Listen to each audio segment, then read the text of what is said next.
What you saying, ladies and gents? Yes, it is your boy BucketHatSam, and we are here today. Hope everyone had a great Christmas, but now we're here for the main event, the football. The first game of the day was St Johnstone versus Celtic at St Johnstone, and what a game it was. We've seen 4 goals in this game, which surprised me actually. I was really not expecting it. Obviously, St Johnstone going into this game, bottom of the table, only scoring 10 league goals all season, and with Celtic, with all the injuries in their front and in their attacking force, I was expecting a 1 or a 2-0 kind of game here, but the fact we saw 4 goals is huge. It was a great game, and that was a vital win for Celtic. Absolutely huge. Obviously, Celtic going into this game second and 6 points off Rangers, and obviously we've got the not the international break, the break coming in for the Scottish Premier League, the SPFL. So this was vital for them. Obviously, Rangers playing later. So now, after that win, they're now 3 points off Rangers, and that's just kind of giving them a nudge, just to remind Rangers, you know what, we are here, we are chasing you. If you trip up, we will pounce. And there was a lot going on in this game, and they needed that win. And a lot of people on paper, obviously St Johnstone, as I just said, bottom of the league going into this game, and they have looked extremely poor this season. They'd only scored 10 goals and conceded 22. So they have got quite short defence, but attacking wise, they've not been doing well, and they needed a win here because they are slowly falling further and further behind. Now they are 2 points off Dundee, and sorry, I can't do my maths, and 4 points off Ross County, the two sides above them in the table. They needed this. This is their big chance. Obviously, I know Celtic isn't an easy game, but you thought this was the time that you'd want to play Celtic. Obviously, Celtic are unbeaten. It's 17 of the last 18 games they've unbeaten. Their last loss came against Bayer Leverkusen. Obviously, they had a draw in the week. They could have taken it. And overall, I think they could have. As a whole performance, I did not get St Johnstone's style of play. I didn't understand that first half especially. The way they set up, it was extremely negative, which I sort of get. You're playing 3-4. It's kind of a 3-4-3 kind of system. But then it didn't really end up like that. It ended up in the first half, a 5 at the back, and then it ended up as a 5-4-1. And Stevie May, I felt bad from that first half, was so isolated at the top, it was ridiculous. And the first goal came from a Celtic press. Celtic started the game very, very energetic, straight out the blocks, and there was quite a few times where St Johnstone were passing around the back. I was thinking, what are you trying to gain for this? I understand they were just trying to get hold of the ball and a bit of possession, which you need against the Celtic side. But don't pass it around in dangerous situations. There's no need to try and pass out from the back against the Celtic side. I do not get it. And it came from original James McCarthy closing the ball down. Then it forces it back to the centre-back.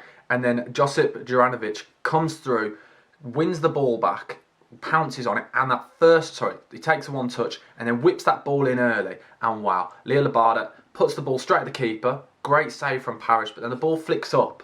And you think there's absolutely no chance there. 2 St Johnstone centre-backs, and I don't know what Dendoncker was doing there. I have no idea how on earth he didn't clear it, or even the keeper or the other defender. Yes, the ball was a handball. It was a handball. Seeing it on reflection, I didn't think it in the moment. I didn't notice until half-time when they showed it again.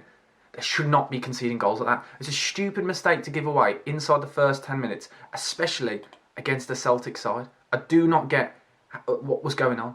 You'd think you've got to be really assured in defence, resilient, instant, stay in position, and they just did not do that. And that was the thing. Obviously, their formation is very negative, but they didn't look confident with it. If you're going to play like a defensive style of play against a big side like Celtic, set your blocks. Be just residulant. That's not a word. I don't know what I'm trying to say there.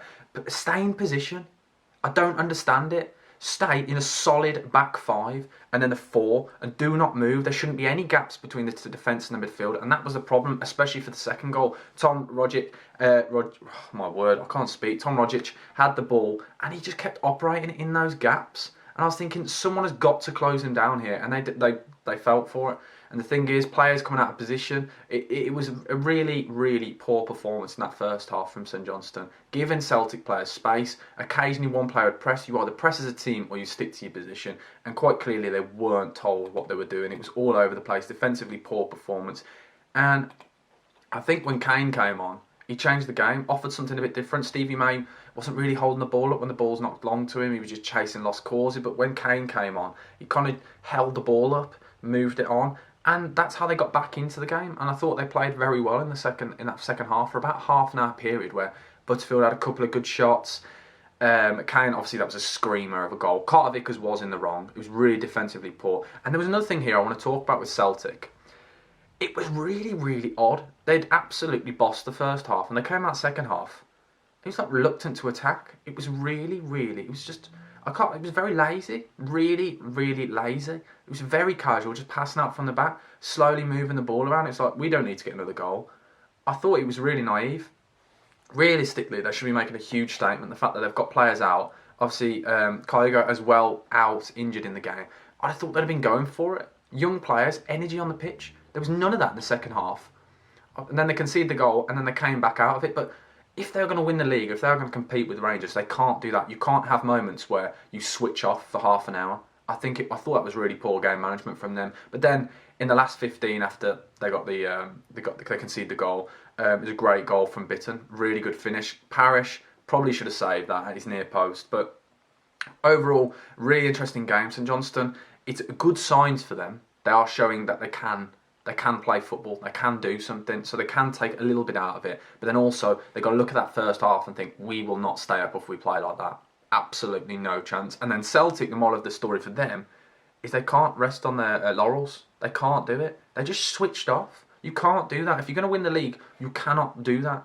It was so naive. They should be going out, goals, goals, goals, making the statement to Rangers. So overall, guys, hopefully you enjoyed this video. It's my first bit of SPFL content. I'm going to do a lot more on here, don't you guys worry. But if you're new to the channel, smash that like button, subscribe. Let me know your comments and thoughts of the game for Celtic's 3-1 away win at St Johnstone. Thank you for watching, guys. BucketHatSam over and out. Thank you, goodbye.